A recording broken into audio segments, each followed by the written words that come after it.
네, 오늘 하나님께서 저와 여러분들에게 주시는 말씀은 사무엘상 4장 12절에서 22절 말씀이죠. 영의 눈이 열리면 좋은 것도 심고 끝도 좋아집니다. 이런 제목인데요. 말씀이 증거될 때 우리 하나님의 은혜와 사랑이 함께하길 원합니다. 지금이 장마철이라면서요. 네, 근데 비가 없다 보니까 뭐 장마인지 아닌지 좀 많이 헷갈립니다. 이렇게 날씨가 흐리기만 하다가 장마가 끝나기도 하고 또 내내 비만 오다가 끝나는 경우도 있고 또 장마가 없이 무더위만 계속되는 그런 날이 있기도 합니다. 그런데 어쨌든 이 장마가 다양하게 이렇게 연출되는데요. 근데 날씨를 비롯해서 이 모든 자연에 있는 이 모든 것들은 하나님께서 주관하고 계시죠. 그렇기 때문에 그런 자연 앞에서도 우리가 하나님의 뜻과 섭리를 깨달을 수 있어야 됩니다. 그래야 우리가 하나님 앞에 또 자연 앞에 사람들 앞에 겸손해질 수가 있고요. 그리고 온전히 하나님과의 관계 맺기가 가능해지기 때문에 그런 것이죠. 그래서 항상 여러분들이 이런 매사의 이치를 깨닫고 하나님 앞에 신실한 믿음으로 살아가는 여러분 되시기를 주의 이름으로 축원드립니다. 자, 오늘 하나님께서 본문의 말씀을 통해서 다음과 같은 세 가지로 우리에게 은혜를 주셨는데요. 그 첫째는 사람은 무엇을 심든지 심은 대로 거둔다는 말씀이고요. 두 번째는 신앙인은 끝도 좋아야 된다. 시작도 좋다면 끝도 좋아야 된다라는 것이고, 우리는 세 번째가 영안이 열려 있어야 한다는 것이죠. 그래서 우리가 말씀을 따라가면서 하나님과 사람 앞에 우리가 신앙인으로 인정받고 또 복된 삶을 살기 위해서 어떻게 해야 될 것인가 성령께서 들려주시는 하나님의 음성을 듣도록 하겠습니다. 자, 첫 번째로 사람은 무엇을 심든지 심는 대로 거둔다 라고 말씀하셨는데 우리 12절 말씀 읽어봅니다. 시작.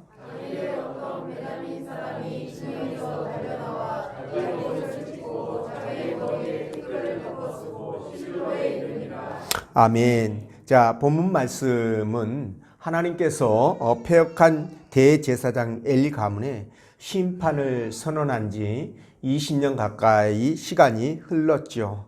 그런 다음 이제 그 선언했던 심판이 구체적으로 이루어지게 되는데요. 이 블레셋이 이스라엘을 쳐들어오게 되죠. 근데 이 전투에서 이스라엘은 법궤도 빼앗기고 엘리의 두 아들도 죽고 이런 일들을 당하게 되죠. 근데 이 소식을 지금 전쟁터에서 전령이 지금 들고 돌아온 것입니다. 자, 이 소식을 전해드린 엘리는 놀라 자빠져가지고 목뼈가 부러져서 죽고 말죠.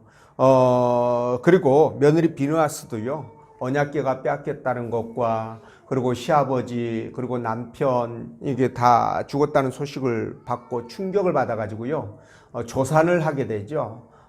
그래서 아들을 낳습니다. 그렇지만 하나님의 영광이 떠났다고 이 아이의 이름을 이가봇이라 짓게 되죠. 그리고 세상을 떠납니다. 굉장한 불행이 이 엘리 가문에 임하게 된 건데요. 하나님께서 사무엘을 통해서 엘리 가문을 징계하시겠다, 심판하시겠다라고 하신 그 선언대로 그대로 이루어지게 되죠. 자, 그래서 이 심판은 단순히 엘리 가문의 심판만이 아니라 이스라엘 전체 백성들에게 경고를 하시는 내용이기도 합니다. 자, 이스라엘 백성들이 우상을 숭배하며 하나님을 떠난 죄를 회개하고 돌아서지 않으면 너희들도 이와 똑같은 재앙이 임할 것이라는 그런 메시지가 이 재앙 속에 담겨 있다. 그렇게 보시면 될 것 같습니다. 자, 여러분, 우리는요, 지금 이 엘리 가문과 이스라엘의 지금 어마어마한 대참패를 통해서 한 가지 중요한 교훈을 얻게 되는데요. 그것이 뭐냐면 바로 사람이 심는 대로 거둔다는 거죠. 콩 심은 데 콩 나고 팥 심은 데 팥 난다.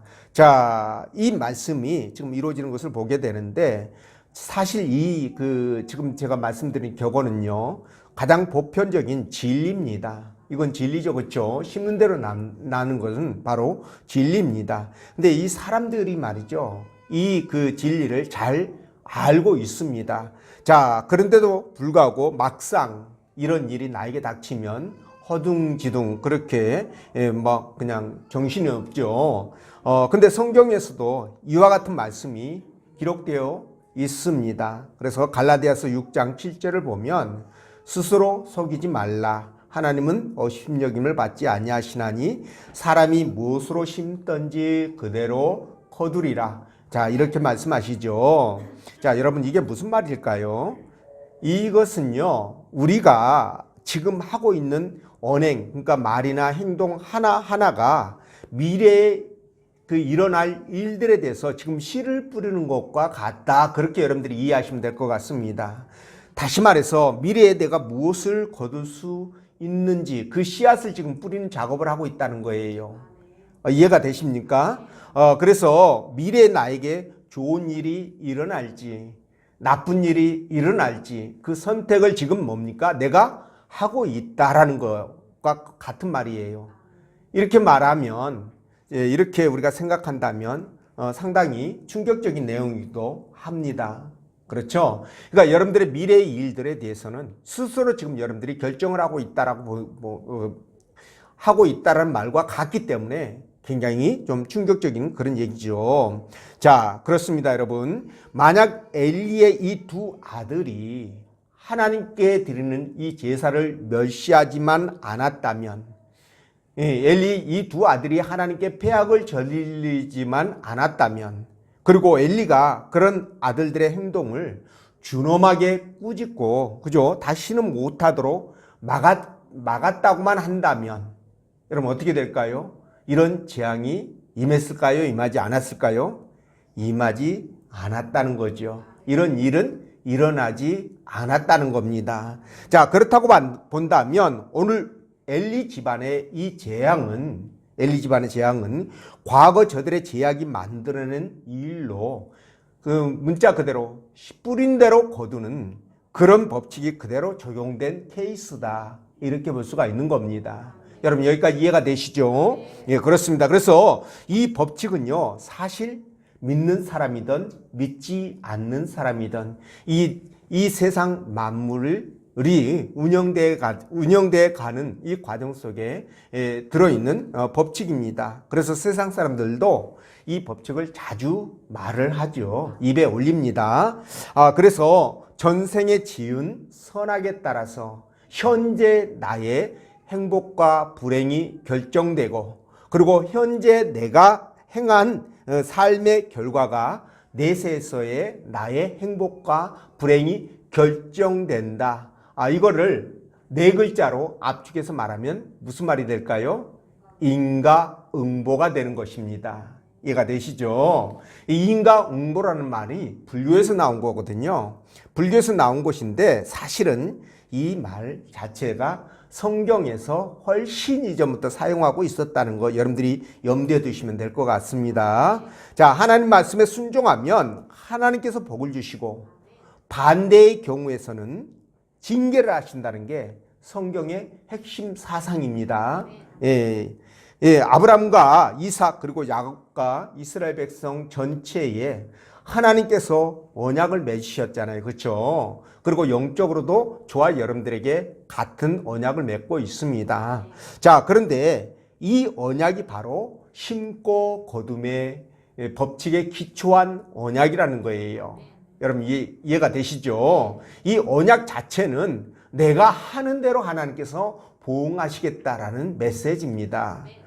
예. 그래서 신명기 30장 15절 보면은요, 보라, 내가 오늘 생명과 복과 사망과 하를 누구 앞에 두었다? 네 앞에 두었다라는 말은 무슨 뜻일까요? 네가 그것을 선택할 수 있다라는 뜻입니다. 그러니까 네가 지금 어떻게 하느냐에 따라서 화와 복이, 그죠? 주어진다는 거예요. 생명과 사망이 주어진다는 거예요.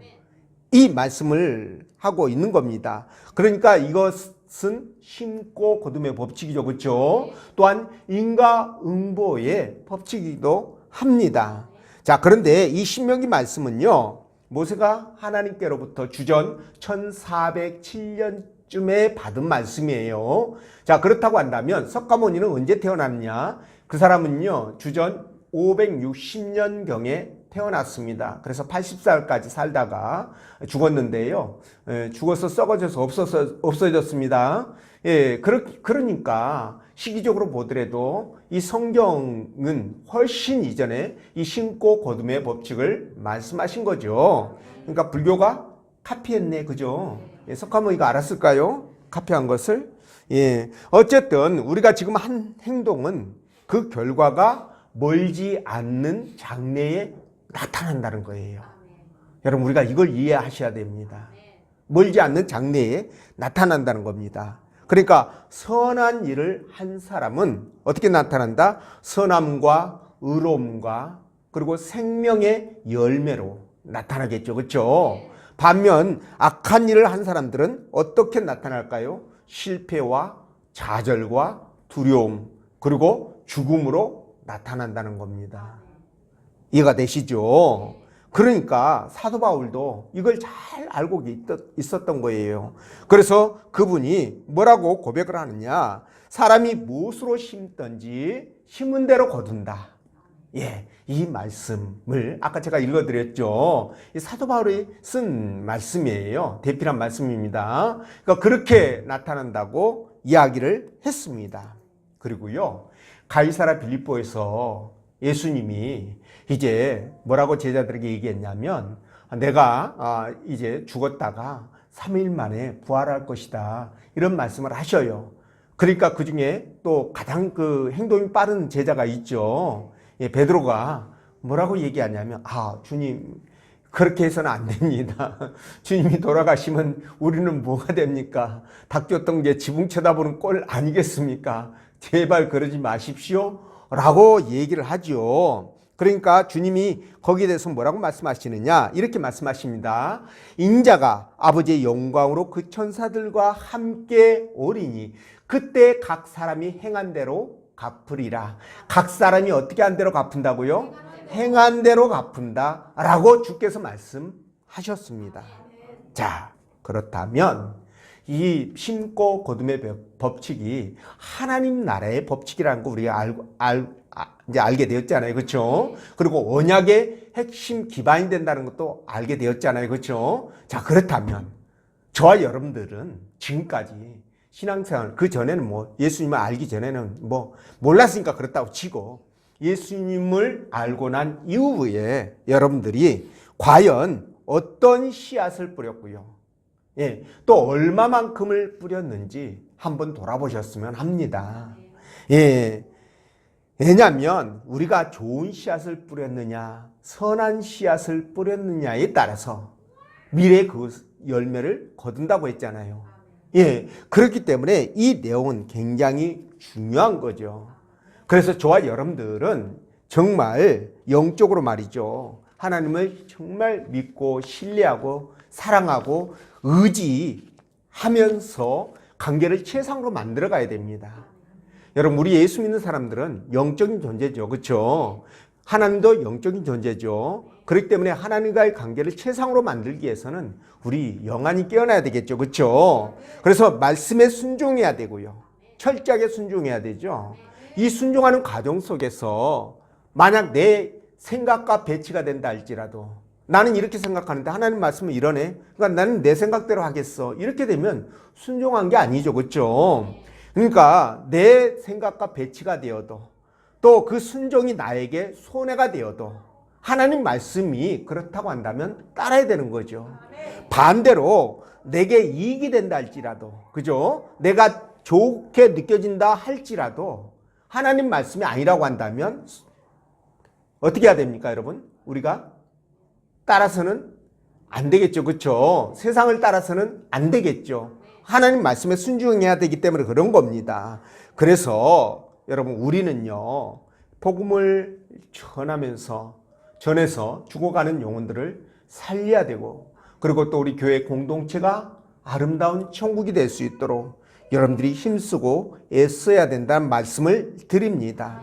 네, 그래서 우리가 그런 영적인 일들에 하나님에 관한 일들을 우리가 최선을 다해서 해야 될 그런 그 의무가 있겠죠. 그렇죠? 그리고 세상에서는 또 어떻게 살아야 됩니까? 세상에서도 우리는 예수 믿는 사람이잖아요. 그죠? 그러니까 여러분 세상 사람들과는 다를 수밖에 없습니다. 신앙인으로서 우리가 마땅히 해야 될 본분을 해야 되는 거죠. 그죠? 세상에 있는 유혹들을 물리쳐야 되고요. 예, 아까 말씀드린 것처럼 그게 하나님 말씀을 벗어난다고 한다면 내가 이익이 돼도 따라서는 안 되고 나에게 손해가 된다 하더라도 따라야 되고, 그죠? 이런 부분들을 생각하면서 살아야 된다는 겁니다. 그리고 나의 말과 행동이 다른 사람을 통해서 하나님의 영광과 직결됐다는 것을 항상 의식해야 됩니다. 그래서 여러분 함부로 말해도 안 되고 함부로 행동해서도 안 됩니다. 더더욱 내가 예수 믿는 사람이라는 것을 상대가 알고 있다고 한다면 여러분 손해보셔야 돼요. 진짜 손해보셔야 됩니다. 예수 믿는다는 것을 내가 예수 믿는다는 것을 상대가 알고 있는데 거기에서 세상 사람과 똑같은 마인드로 접근하고 똑같이 행동한다.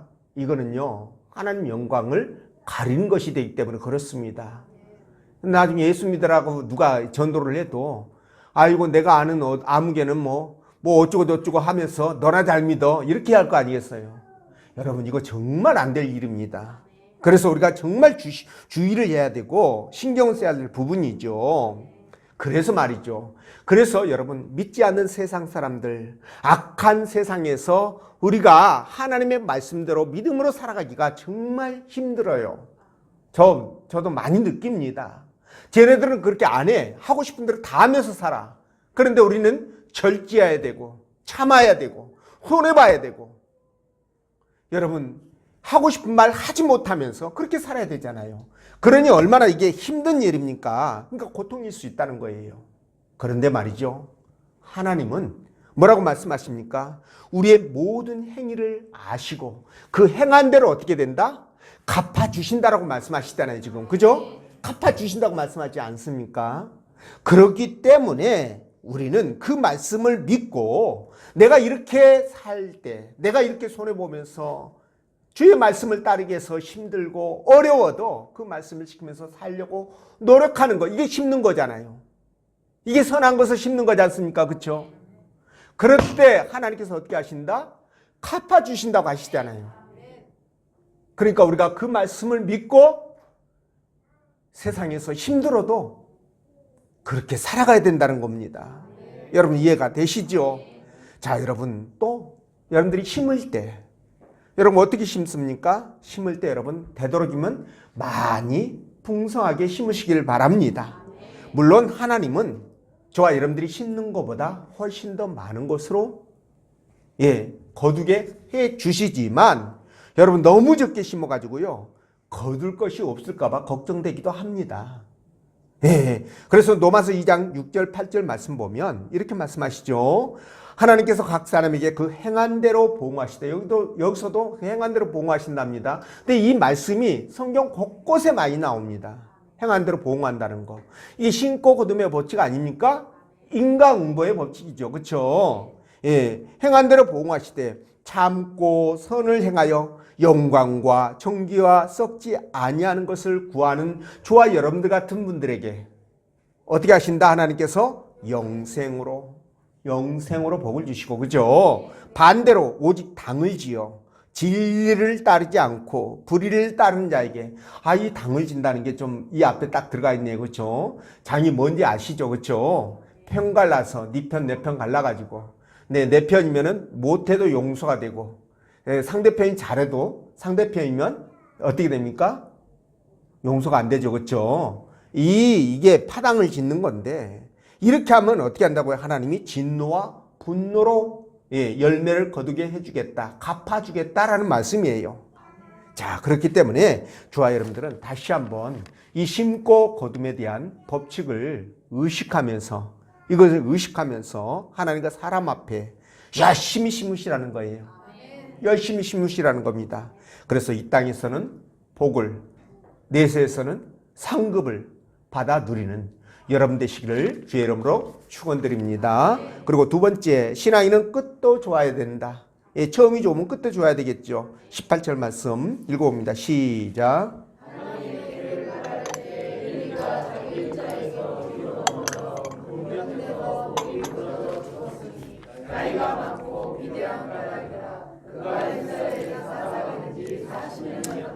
아멘. 자, 엘리가 전쟁에서 참패 소식을 듣고요, 의자에서 넘어서 목이 부러져 죽었다고 했죠.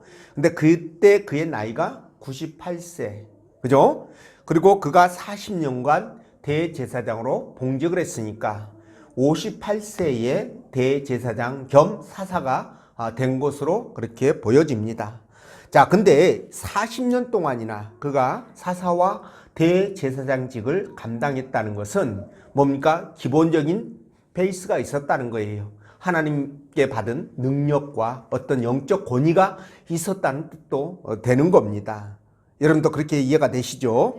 자, 그렇기 때문에 그렇게 강했던 이 블레셋이 이 엘리가 사사로 또는 대제사장으로 봉직하는 그 기간 동안에는 한 번도 이스라엘을 침공했다라는 기록이 없습니다.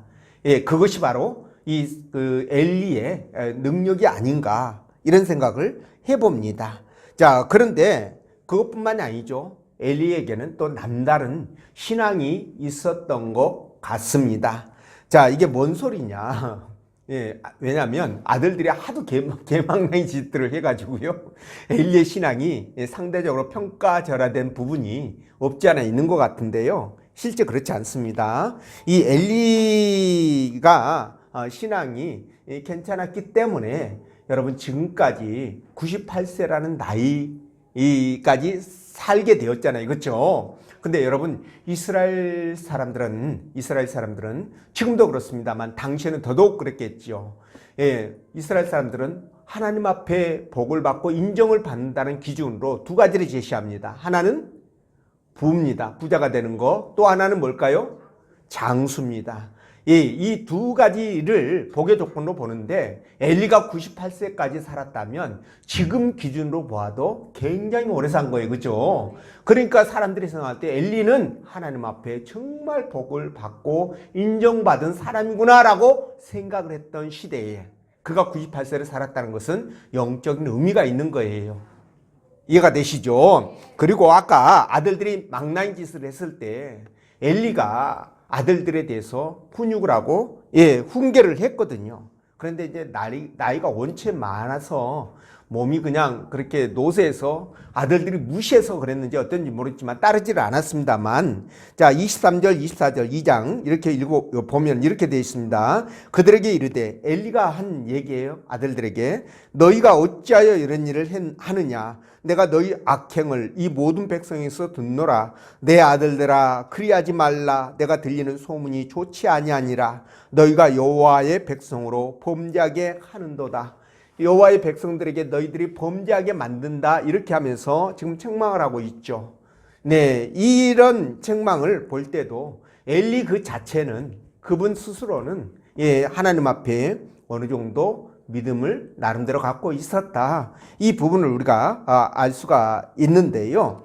그랬던 그가 하나님 앞에 이렇게 믿음을 갖고, 기본적인 믿음을 갖고 또 이렇게 잘 다스려 왔던 그가 나이가 많고 늙자 상황이 완전히 달라졌습니다. 자, 여러분, 육체가 늙어가면서 기력이 세지고 눈까지 어두워졌잖아요. 그래서 자식들을 바르게 훈육하고 또 양육을 하지 못했고요. 또 이스라엘 백성들이 오직 여호와 신앙으로 살아가야 되는데 그렇게 인도를 해야 되죠. 그렇게 인도하지 못했다라는 것입니다. 여러분, 그 결과 어떻게 되었습니까? 하나님의 심판이 임했고, 그래서 엘리 가정은 자식들이 전부 다 몰살을 하고요, 본인도 죽고 며느리도 애 낳다가 죽고, 그런 상황이 됐고, 또 백성들은 부패하고 타락해가지고 하나님과 상관없습니다. 백성들은. 그리고 율법도, 하나님 말씀도 자기 기준으로 해석을 하는 거예요. 이렇게 적용하다 보니까 예배가 엉망이 되고요, 이스라엘 백성들이 하나님의 말씀을 떠나서 우상을 섬기는 것은 비일비재해졌고, 이러다가 결국 하나님의 징계 때문에 블레셋이 침공해서 34,000명이라는 군사들이 그냥 몰살을 당합니다. 거기에다 법궤까지 빼앗기는 이 사상 초유의 사건이 벌어지고 말죠. 자, 여러분, 이걸 보면서 우리가 깨닫는 게 하나 있어요. 엘리가 여러분 58세 그 사사와 대제사장직을 겸했을 때에는 나름대로 열심히 하나님 앞에 정말 열심히 최선을 다해서 믿음 좋게 그렇게 살았다고 저는 믿습니다. 그런데 여러분 이 모습이 끝까지 가지를 못했고요. 그래서 뭡니까? 엘리의 시작은 좋았으나 그 끝은 아주 패망으로 기결이 되는 가슴 아픈 사연을 우리가 보게 되는 겁니다. 그러니까 여러분 우리는요 처음이 좋으면 끝도 좋아야 됩니다. 처음이 나빠도 끝은 좋아야 됩니다. 이게 우리 신앙인들의 마인드가 돼야 되는 거죠. 여러분들에게 만약 이 두 가지를 누가 얘기를 하면서 고르라고 한다면 하나는 뭐냐? 그 시작은 미약했으나 나중은 심히 창대하리라. 두 번째는 뭘까요? 네 시작은 창대했으나 나중은 심히 미약하리라. 여러분 이 두 가지 중에 어떤 것을 선택할 것 같아요? 전자입니까? 후자입니까? 전자죠. 그러니까 대부분의 사람들은, 대부분이 아니라 모든 사람들이 아마 그럴 것 같아요. 처음에 조금 고생하더라도 나중에 좋아지는 것이 좋지. 처음에 잘 먹고 잘 살고 누리다가 나중에 쪽박 차는 것보다는 훨씬 그 전자가 좋지 않느냐 이렇게 생각을 할 것입니다. 자, 그런데 말이죠. 사람들이 다 그렇게 대부분의 사람들이 다 그렇게 생각을 하지만 실제 그들의 삶의 모습을 보면 여러분 이 뒤끝을 생각하지 않아요. 뒤끝을 생각하지 않고 어떻게 합니까? 우선 먹기는 꽃감이 달다고 나중은 모르겠고 지금 나에게 유익이 되면 그냥 삼키고 손해가 되면 그냥 뱉어버리는 그런 마인드로 그런 삶을 살아가는 사람들이 너무 많다는 거예요. 아니 생각은 나중이 좋아야 된다고 생각을 하는데 왜 나중이 좋지 않는 씨앗을 심느냐는 거예요. 이 부분이 좀 어폐가 있지 않습니까, 여러분? 모순이 있지 않습니까? 그래서 제가 웃음 먹기는 꽃감이 달다. 법보다 주먹이 가깝다. 이 말씀을 여러분들에게 드리는 건데 근데 세상 사람들은 그렇게 산다고 할지라도 뭐 어쩔 수 없는 거죠. 그렇죠? 그들은 또 그렇게 사는 것이 익숙할지 몰라요. 그런데 우리 신앙인들은 어떻게 합니까? 그렇게 이기적이고 그리고 나중을 생각하지 않는 이 찰나적 마인드로 세상을 살아서는 절대 안 된다는 말씀을 드립니다. 우리 신앙인은요. 시작이 좋으면 끝도 좋아야 돼요. 시작이 나빠도 끝이 좋아야 됩니다. 나중이 잘 돼야 돼요. 근데 아니 죽으면 아무것도 모르는데 욕을 좀 들으면 어때? 살아있을 때 좀 잘 먹고 잘 살고 떵떵거리면서 사는 게 더 낫지. 이렇게 생각하는 사람 있습니다. 그러나 우리는 어떻게 됩니까? 죽음 이유를 생각하지 않을 수가 없는 거예요. 죽음 이유를. 여러분 우리 신앙이잖아요. 신앙이기 때문에 반드시 이 다음에 하나님의 평가를 받아야 된다는 겁니다. 그러면 어떻게 해야 됩니까? 살아가는 삶이 이 땅이 전부가 아니고 내세가 있기 때문에 하나님 나라가 있기 때문에 그것을 대비해서라도 우리는 항상 끝이 좋아야 되는 거예요. 이해가 되시죠? 여러분의 빈자리가 사람들에게 아쉬움을 줘야지. 아우 시원하다. 알턴니가 쏙 빠진 것 같다. 이런 평가를 받으면 됩니까? 안 됩니까? 안 되죠. 근데 엘리는 끝이 좋지 않았어요. 사람이 처음은 잘하지만 중간에 어렵고 힘들면 그냥 또 이익이 안 되고 그러면 슬그머니 그냥 포기하죠. 또 약속을 어기죠. 거기에다가 뒤통수까지 치는 사람이 있습니다. 근데 여러분 조금 넓게 보면 이게 얼마나 어리석은 일인지를 알 수 있잖아요. 근데요 이것을 아는 사람들이 나중에는 성공합니다. 사업하는 사람, 장사하는 사람들 보면요 당장은 손해가 되어도 고객과의 약속을 지키기 위해서 끝까지 여러분 노력하는 그런 모습을 볼 수가 있는데 이것은 말이죠. 결국은 끝이 좋아야 나중도 좋다라는 생각을 갖고 있는 사람이에요. 심는 대로 거둔다라는 이 법칙을 알고 실제로 적용하는 삶 속에서 적용하는 사람이다. 이렇게 보시면 될 것 같습니다. 예. 그래서 여러분, 저와 여러분들은요, 신앙이잖아요. 그렇기 때문에 당장 이익에 급하지 마시고요. 하나님께서 원하시기 때문에 우리는 최선을 다해서 하나님과 사람들에게 인정을 받을 수 있어야 돼요. 그게 선한 것을 심는 거잖아요. 그렇죠? 인정을 받을 수 있어야 됩니다. 그래서요, 다윗은 그런 사람이었었습니다. 네, 나중에 끝까지 좋은, 나중에 인정을 받는 그런 케이스였는데, 여러분, 다윗이 생명을 사모하고 장수하여 복받기를 원하는 사람이 누구뇨? 이렇게 질문을 해요. 그리고 스스로 답을 하기를, 뭐라고 답을 하느냐? 내 혀를 악에서 금하며 내 입술을 거짓말에서 금할지어다. 악을 버리고 선을 행하며 화평을 찾아 따를지어다. 이렇게 스스로 답을 합니다. 그러니까 이렇게 살았다는 거죠. 자, 여러분. 그래서 우리는 끝이 좋아야 되는데 이 끝이 좋은 게 저절로 좋아지는 게 아니라는 거죠. 예, 거기에는 정말 수고와 노력이 필요합니다. 여러분, 선한 것을 심는데 여러분 그게 그냥 심어지나요? 예, 심고 나서 또 가꿔야 되지 않습니까? 열매를 얻으려면. 그러니까 그 과정이 힘들고 어려워요. 예, 그래서 우리가 노력을 해야 되는데 사도 바울도 복음을 전한 다음에 자기가 오히려 버림을 받을까봐 두렵다라고 고백을 해요. 이 말씀의 의미를 여러분들이 기억하시면 좋겠습니다. 그래서 끝까지 최선을 다해서 사람들에게 하나님 앞에 좋은 모습을 보여드리십시오. 네, 그 사람이 없으면 안 돼. 그 사람이 없으면 절대 안 돼. 이런 말을 드려야 되지 않겠습니까? 그런 저와 여러분 되기를 원합니다. 그리고 세 번째, 우리는 영안이 열려 있어야 되는데요. 15절 말씀 읽어봅니다. 시작.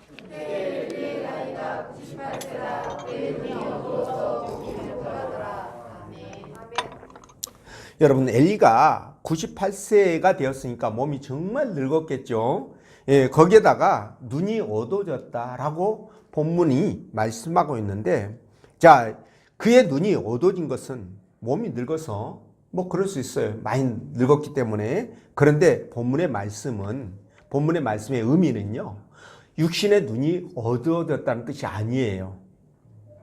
뭘 얘기하느냐? 바로 하나님과 관계 맺기에 반드시 필요한 영적인 눈이 어두워졌다는 것을 말씀하는 겁니다. 예, 엘리의 영안이 얼마나 어두웠으면 여러분, 한나가 울먹이면서 기도할 때 엘리가 뭐라고 얘기했습니까? 아니, 어디서 술 처먹고 와가지고 성전에서 기도하고 난리야? 당장 포도주 끊어! 이렇게 얘기를 했어요. 제가 좀 각색한 겁니다. 예, 이렇게 얘기를 했습니다. 그럴 정도로 영적으로 좀 굉장히 둔해진 거죠. 그리고 사무엘을 하나님이 3번까지 불렀잖아요. 그렇죠? 이렇게 3번씩이나 부를 때까지 엘리는 그가 하나님이라는 걸 몰랐던 거예요. 영적으로 둔감했다는 거죠.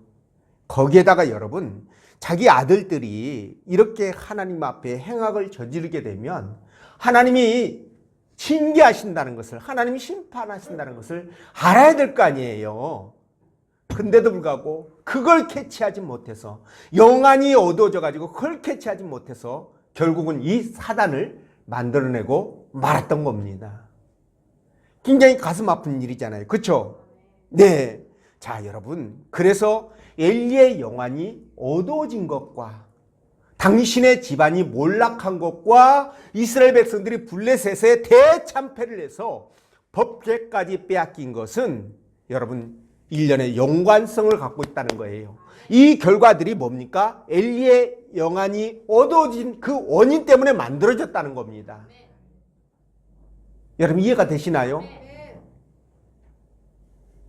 자, 그렇기 때문에 여러분, 이 내용들을 볼 때 신앙인들은 영적인 눈이 정말 어두워지면 안 되는구나, 이걸 깨닫게 되잖아요. 그렇죠? 영적인 눈이 어두워지면 세상 사람과 다를 바가 없겠구나, 이걸 깨닫게 되는 겁니다. 여러분, 우리가 하나님을 만나려면 영적인 눈이 열려야 됩니다. 이 영안이 닫혀가지고 절대 하나님 못 만납니다, 여러분. 예, 이 말씀을 여러분들이 꼭 기억하셔야 돼요. 자, 그래서 우리가 영안이 열려야 되는데 영적인 눈이 잠겨 있으면 절대로 하나님과 관계 맺기가 불가능하다는 것. 예, 이 말씀을 드리고, 그리고 영안이 이게 어두워져 있으면 여러분 교회에서도요, 어떤 일을 하거나 교회를 바라볼 때 세상적 마인드로 접근하려고 그래요. 영안이 어두워져 있으면. 이해가 되십니까? 세상적 마인드로 접근하려고 그래요. 왜? 내가 생각하는 그대로 다른 사람도 생각할 거라고 생각하기 때문에 그래요. 내가 나쁜 생각을 하면 다른 사람도 똑같이 그럴 거라고 믿어요. 근데 내가 선한 생각을 갖고 있으면 다른 사람도 선할 것이라고 그렇게 믿기 때문에 행동도 선하게 하는 겁니다. 근데 신앙인이 영안이 어두워져 버리면 여러분 세상 사람보다 더 악해지는 거 아시죠? 예, 귀신이 쫓겨나갔다가 다시 들어올 때는 어떻게 된다? 7마리를 데리고 들어온다고 그러잖아요. 이 마리가 누군가요?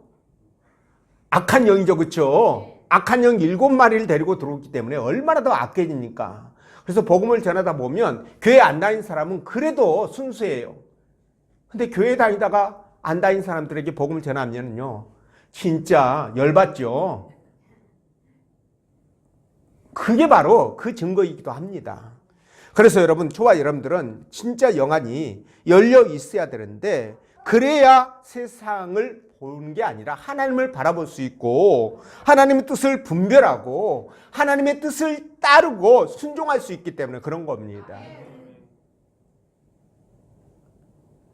자, 근데 이 영안이 어두워지면 신앙이라고 말할 수가 없겠죠. 그래서 주님이 이 라우디아 교회에 자신들의 눈이 영안이 어두워져 가지고 자신들의 치부도 못 보는 이 라우디아 교회에다가 주님 뭐라고 말씀하시느냐? 얘야, 안약을 사서 눈에 발라, 눈을 보게 하라, 이렇게 말씀을 하셔요. 안약을 사서 눈에 발라서 네 눈을 보게 하라는 거예요. 이렇게 책망을 하셨습니다.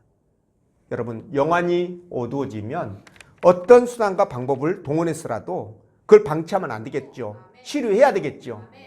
여러분 생각해 보십시오. 당장 내 눈이 침침해지고 안 보이고 이런 현상이 나타나면 어떻게 될까요?